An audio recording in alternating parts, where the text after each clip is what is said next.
Galaxy Z Fold7. It's coming this year, mostly in July. We already heard it'll be launched with Android 16 and One UI 8 on board, something which is possible by the fact that Google has moved up the new Android versions release to April to June this year. A new rumor has been circulating that Samsung's next internationally available book-style foldable will be powered by the Snapdragon 8 LE chipset for Galaxy SoC, just like the S25 lineup.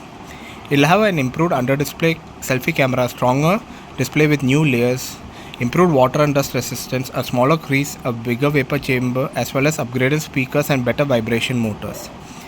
The device is said to be thinner at 4.5mm slim when unfolded and sports bigger display 8-inch inner and 6.5-inch outer. It will also have a 200-megapixel main camera, possibly the same used by Galaxy S25 Ultra. This is a great list of upgrades, but still the battery is going to be as small as before at 4400 mAh with 25 watt fast wire.